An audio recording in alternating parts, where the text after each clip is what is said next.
Il est 8h33 et vous êtes bien sur RMC et BFM TV. Bonjour Marine Le Pen. Bonjour. Vous êtes la présidente du groupe Rassemblement National à l'Assemblée nationale. Vous êtes députée du Pas-de-Calais. Vous êtes évidemment ancienne candidate et peut-être à nouveau candidate à l'élection présidentielle. Vous étiez où depuis 2 mois ? J'étais à l'Assemblée nationale. Nous faisions le travail pour lequel nous avons été élus, c'est-à-dire défendre les Français, sans tomber dans l'obstruction parlementaire qui va à l'encontre de leurs intérêts. Et sans buzz, sans coup de bluff, un travail sérieux, un travail, encore une fois, très concentré sur la défense de l'intérêt de nos compatriotes. Mais j'ai presque envie de dire que vous n'aviez pas besoin de coup de bluff ou de buzz, parce qu'en fait, vous l'avez eu par procuration. En quelque sorte, pour vous, c'est un peu tout bénef. C'est-à-dire qu'ils ont fait le boulot, les syndicalistes, LFI, ils ont mené la bataille, ils ont fait la mobilisation. D'abord, et c'est vous qui raflez la mise. Non mais pardon, la France Insoumise n'a pas fait le boulot. La France Insoumise, alors que nous étions dans un temps parlementaire contraint, a empêché le rejet du texte, puisqu'il a empêché le vote sur le texte. Donc ils ont fait un choix qui était un mauvais choix, ils s'en sont d'ailleurs rendus compte, puisqu'au dernier moment, ils ont envisagé de retirer massivement leurs amendements. Il était trop tard pour pouvoir arriver au vote de l'article 7, qui est l'article...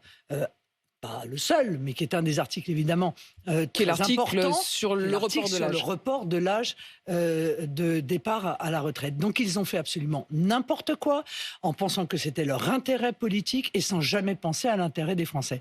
Nous avons fait exactement l'inverse de cela. Voilà, nous n'avons pensé qu'à l'intérêt des Français et nous sommes aujourd'hui au moment crucial de cette réforme des retraites, puisque va avoir lieu cet après-midi, ou non d'ailleurs, nous n'en savons toujours rien, le vote sur cette réforme. On va regarder ensemble les différents scénarios possibles et en fonction des scénarios, quelle sera l'attitude du Rassemblement national. Mais je reviens quand même encore là-dessus, parce que en effet, on a l'impression que pour vous, c'est tout bénef, et j'en veux pour preuve ce que disent justement les opposants à cette réforme, comme Laurent Berger ou Philippe Martinez. Laurent Berger, il dit: la responsabilité de ce qui se passera sera celle du pouvoir en place. Il met en garde contre le risque Rassemblement national. Voilà son mot. Philippe Martinez de la CGT qui dit: rester sourd à ce qui se passe dans le pays, c'est aider le RN. En gros, c'est qui perd gagne, c'est-à-dire que finalement, soit la réforme passe en force et vous raflerez sans doute la mise, enfin d'après tous les commentateurs, aux prochaines élections, soit elle ne passe pas, et dans ce cas-là, il y aura peut-être dissolution, et à ce moment-là, c'est sans doute vous qui, à nouveau, en profiterez. Oui, mais que les syndicats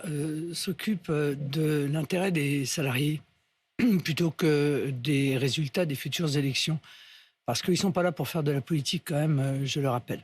En revanche, nous sommes là pour faire de la politique. Nous avons proposé une réforme des retraites. Je l'ai proposée pendant la campagne présidentielle. C'était une réforme juste qui est exactement, il faut bien le dire, dans l'esprit, l'inverse de celle d'Emmanuel Macron. C'est-à-dire que notre réforme à nous, c'était tous ceux qui ont commencé à travailler avant 20 ans partiront à 60 ans avec 40 annuités. Parce que c'est juste, parce que quand on commence à travailler plus tôt, ça veut dire qu'on travaille plus dur et qu'on doit partir plus tôt. Puis, progressivement, en fonction de l'âge d'entrée dans le monde du travail, on va jusqu'à maximum 42 annuités et maximum 62 ans d'âge légal. Ça, c'est une réforme juste, que tous les Français peuvent comprendre et qui ne les embourbe pas dans des complexités absolument inouïes pour arriver à un résultat détestable, parce qu'il est, encore une fois, injuste. Parce qu'on parle beaucoup des carrières longues, et on va encore en parler, parce que là, il y a eu un énorme mensonge de la Macronie et de LR. Mais énorme mensonge. Dans la commission mixte paritaire, dans le texte qui en sort, ils promettent d'avoir fait un pas vers les demandes de LR, 43 ou 44 années de cotisation pour ceux qui auraient commencé à travailler tôt, pour lesquels il y aurait maximum effectivement 43 années de... Oui, mais il n'y a qu'un malheur, si vous voulez, c'est que LR et la Macronie et ses alliés d'ailleurs vont sur tous les plateaux pour laisser penser aux Français que ceux qui ont démarré avant 20 ans ne cotiseront que 43 ans maximum, comme s'il n'y avait plus d'âge légal. C'est un énorme mensonge. Énorme mensonge. Parce qu'en réalité, il y a des gens qui commenceront à travailler à 18 ans et qui cotiseront 44 ans. Parce qu'il y a un double critère dans notre modèle de retraite. Il y a l'âge légal et le nombre d'annuités. Donc, ils mentent éhontément. Et d'ailleurs, dans le communiqué de LR qui a été immédiatement retiré parce qu'il a été envoyé par erreur... Je rappelle à ceux qui n'auraient peut-être pas suivi, en effet, parmi les épisodes de la journée d'hier, avant les épisodes de la journée d'aujourd'hui, il y a eu ce communiqué du groupe et du parti Les Républicains qui se félicitait des conclusions de la commission mixte paritaire, alors même que cette commission mixte paritaire n'avait absolument pas fini, et donc ce communiqué a été envoyé à tort, trop tôt. Communiqué daté du 5 mars, ce qui prouve que tout était magouillé en réalité depuis au moins 10 jours entre LR et la Macronie. LR, objectivement, se tient et se comporte extrêmement mal à l'égard des Français dans cette réforme des retraites. On apprend d'ailleurs au passage, je suis assez frappé de voir que certains trouvent que c'est la règle du jeu, qu'il y a des propositions d'achat de vote. Il y a des députés LR qui sont venus témoigner que des conseillers de ministres, ou des ministres eux-mêmes d'ailleurs, les avaient contactés en leur disant si vous votez pour, vous aurez tant de millions pour votre circonscription. Que l'on puisse considérer que c'est la règle du jeu, ça me heurte profondément, parce que ça s'appelle de la corruption. D'accord ? Nous sommes dans une démocratie mature. Nous ne sommes ni dans Game of Thrones, ni dans House of Cards. D'accord ? Donc, accepter cela, accepter qu'il existe une suspicion telle que celle-là sur les votes qui vont avoir lieu cet après-midi, c'est un drame pour notre démocratie.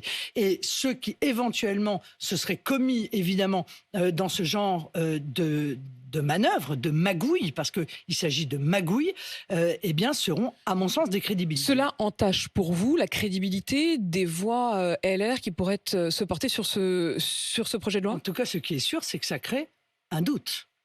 Ça crée un doute. Voilà. Donc moi, ce que je viens dire, c'est que lorsqu'on est contre la réforme des retraites, on vote contre la réforme des retraites. Et je ne veux pas entendre des députés LR s'abstenir en disant « Ah, vous voyez, je ne l'ai pas voté ». Parce que s'abstenir dans la situation dans laquelle nous sommes aujourd'hui, aussi proche, encore une fois, en termes de voix entre les pour et les contre, s'abstenir, c'est voter pour. S'abstenir, c'est permettre à cette réforme des retraites de passer. Donc quand on est contre, on vote contre. Ce serait une forme de lâcheté pour vous de s'abstenir ? Évidemment, ce serait une forme de lâcheté, évidemment. Je rappelle les règles, en effet. À partir du moment où il y a des députés qui s'abstiennent, ça fait baisser mécaniquement la barre de la majorité nécessaire pour faire passer le texte. Et donc ceux qui s'abstiennent permettent à la majorité de ne pas avoir à monter trop haut dans le nombre de députés favorables. J'espère que ça a été à peu près clair. Cette réforme de retraite, on en revient à cette réforme de retraite injuste.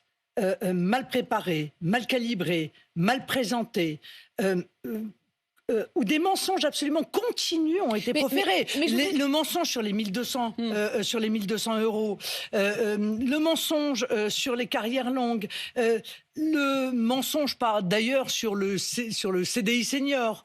Dont on sait bien qu'il est anticonstitutionnel parce qu'il n'a pas fait l'objet d'une négociation préalable avec les syndicats. C'est ce que disait Charles de Courson d'ailleurs il y a quelques jours. Il disait qu'il sera inconstitutionnel, il sautera au Conseil constitutionnel. Mais bien sûr. Bon, donc cette succession de mensonges devrait pousser la succession de mensonges, l'injustice de la réforme. Car encore une fois, ce que je disais tout à l'heure, c'est qu'on parle des carrières longues, mais on oublie quand même l'élément essentiel de cette réforme. Tout le monde va travailler jusqu'à 64 ans. Au-delà des carrières longues, tous les autres Français vont travailler 2 ans de plus. Non, mais parce qu'on oublie. Là-dessus, il n'y a pas de jeu de mais on oublie. C'est assez clair. Oui, mais on oublie, si vous voulez, le cœur de cette réforme qui est profondément injuste pour, encore une fois, l'ensemble des salariés français. Il y a plusieurs points. Avant qu'on tout ceci, et tout ceci, au moment où l'inflation alimentaire explose, où nous sommes face à ce mur de l'inflation que j'avais annoncé lors de la campagne présidentielle, au moment où le carburant est à 2 euros, au moment où un certain nombre d'entreprises, notamment des TPE-PME, sont en train de mettre la clé sous la porte à cause du prix considérable de l'énergie. Enfin, c'est ce moment-là que choisissent les responsables politiques de la Macronie et LR pour imposer aux Français une réforme qui est une réforme très brutale. Revenons sur le détail avant de revenir à la question des scénarios de la journée et de cette potentielle 49.3, motion de censure, dissolution. D'abord, cette question, vous avez dit, qu'avec vous, les gens qui auraient commencé à travailler tôt ne travailleraient pas plus longtemps. Je voudrais quand même une précision parce qu'il y a beaucoup de questions sur cela. Sur l'apprentissage, est-ce que vous, si c'était votre réforme, vous tiendriez compte des années d'apprentissage de ceux qui ont fait un apprentissage il y a 20 ans, il y a 25 ans, pour qui aujourd'hui ces années ne sont pas considérées, ne comptent pas? Alors moi, je vais vous dire, je pense très sincèrement qu'il faut se poser la question de l'apprentissage. Et à tout le moins, se poser la question de la moitié de ce temps qui est un temps de travail. Car l'apprentissage, c'est ça. Hein. C'est moitié en entreprise. Ça suffit pas. C'est moitié... Si, parce que ça permet d'y apporter des réponses. On peut très bien considérer demain que l'on pourrait accorder un certain nombre de trimestres à ceux qui sont entrés en apprentissage tôt, d'autant que nous sommes pour l'incitation à l'apprentissage. Vous le ferez ? Je vous rappelle que pendant la campagne... Marine Le Pen ? Oui, oui, bien sûr. Je réfléchirai à cette question-là parce que je vous rappelle que pendant la campagne présidentielle, j'avais fait des propositions pour pousser à l'apprentissage. Oh, mais justement, réfléchir, c'est pas encore... Non. Tout à fait une réponse, quoi. Si, c'est déjà une réponse. Si, c'est déjà une réponse parce que je trouve que c'est juste. Mais encore une fois, j'avais proposé qu'il y ait une prime supplémentaire qui soit accordée aux apprentis et aux alternants. C'était de 200 à 300 euros, ce qui avait évidemment une conséquence importante sur l'attractivité de ce type de formation. Dans votre programme, il y a aussi la question de la politique familiale. Il y a une surcote de 5% pour les femmes avec enfants qui a été décidée dans la commission mixte paritaire. Est-ce que ça, vous vous en réjouissez ? Est-ce qu'on peut se réjouir des quelques miettes que l'on donne aux femmes qui sont les grandes victimes de cette réforme de retraite ? Non, je ne peux pas m'en contenter. C'est une évidence. Je veux dire, les femmes sont les premières victimes de cette réforme de retraite pour une raison très simple, c'est qu'en réalité, les trimestres qu'elles ont obtenus du fait de la naissance de leurs enfants ne servent plus à rien. Voilà, c'est ça la réalité. Elles devront quand même travailler 2 ans de plus. Et en cela, le bénéfice de cette avancée sociale et de cette aide, en fait, aux mères de famille, eh bien, est anéanti. Marine Le Pen, que va-t-il se passer aujourd'hui ? Au moment où l'on se parle, il y a une réunion d'urgence qui a été demandée à l'Élysée avec les chefs de groupe de la majorité. Ils sont sans doute en train de compter le nombre de voix et de voir s'ils peuvent se passer ou non d'un 49-3. Premier scénario, il y a un vote. Et en effet, le gouvernement obtient une majorité. Est-ce que dans ce cas, vous respecterez cette loi ? Est-ce que vous considérez qu'elle est légitime, qu'on la respecte ? Pardon, moi je suis une élue encore une fois d'une République mature. Quand le texte est voté, il est voté. Je viens dire aux Français, si jamais par malheur ce texte est voté, et si nous gagnons la future élection présidentielle, nous supprimerons ce texte et nous mettrons en œuvre la réforme dont je vous ai parlé tout à l'heure. Voilà, c'est-à-dire qu'à la prochaine alternance, ce texte partira aux oubliettes. Parce qu'encore une fois, il est injuste, parce qu'il est brutal, parce qu'il n'est même pas justifié sur le plan budgétaire et financier. Voilà ce que je viens de dire. Mais je respecte bien entendu les votes de l'Assemblée. Encore faut-il, mais il serait bien qu'il y ait un vote. Parce que je rappelle quand même le principe démocratique. Oui, vous faites partie de ceux qui disent qu'il ne faut pas qu'il y ait de 49-3. Voilà, c'est ça. Le principe démocratique, c'est le texte doit être voté à l'Assemblée nationale. Et il y a derrière... Et s'il est rejeté, eh bien, il ne s'applique pas. J'allais y venir. Il y a 2 autres scénarios. Donc, premier scénario, ça passe. Deuxième scénario, il y a un vote, mais ça passe pas. Et troisième scénario, il y a un 49-3. Deuxième scénario... vote, mais la majorité n'y est pas. Dans ces cas-là, le texte est rejeté. Et Emmanuel Macron a prévenu cette nuit ses députés que s'il n'y avait pas le compte, dans ce cas-là, il entraînerait une dissolution. D'accord. Donc après les achats de voix, les menaces, décidément, là, on a la panoplie. Là. Toutes les cases sont cochées. Eh bien, très bien qu'il fasse une dissolution. Ça ne me pose aucun problème. Aucun problème. Moi, revenir au peuple ne me pose jamais aucun problème. Donc, chiche. Voilà. Qu'on rejette ce texte, qu'on soit majoritaire pour rejeter ce texte et qu'on parte aux élections, aucune difficulté. Troisième scénario, le gouvernement réalise qu'il n'a pas le nombre de voix nécessaires et décide de dégainer le 49-3. Passage en force, dans ce cas-là, le texte est adopté, mais immédiatement derrière, il y aura des motions de censure. Il y en aura une de votre côté, non ? Oui, bien sûr. Bien sûr, je l'ai dit. Vous savez, moi, je fais ce que je dis ce que je fais. J'ai toujours indiqué que s'il y avait un 49-3, non seulement nous déposerions une motion de censure, mais que nous voterions l'intégralité des motions de censure. L'intégralité des motions de censure, ça veut dire que vous pourriez voter une motion de censure déposée par Charles de Courson. Il était mon invité cette semaine. Mais c'est pas de problème. Bon, on le sait très bien, la vôtre aurait aucune chance de passer, puisque LFI a déjà prévenu qu'il ne voterait pas votre motion de censure. La seule qui aurait une chance de passer... Donc en réalité, vous êtes en train de me dire, mais c'est bien que les Français l'entendent, que la France insoumise laisserait en réalité le gouvernement qui vient de faire passer cette réforme de retraite par le 49.3 en place uniquement pour des raisons des raisons politiciennes. Bon, ok. Vous faites l'inverse, c'est-à-dire que vous annoncez que vous voterez toutes les motions de censure, d'où qu'elles viennent. Qu'à l'intérêt des Français. Donc je si ne pense LFI pas dépose à mon intérêt électoral.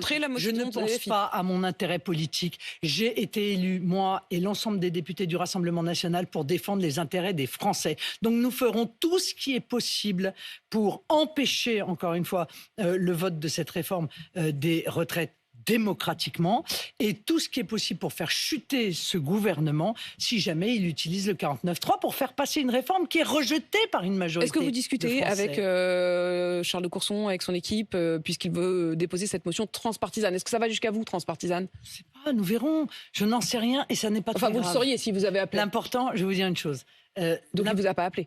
Non, enfin il ne m'a pas appelé sur une motion de censure. J'ai eu des échanges sur des motions de rejet, mais pas sur des motions de censure. C'est quoi la différence? Précisez pour ceux qui nous écoutent. C'est un peu compliqué.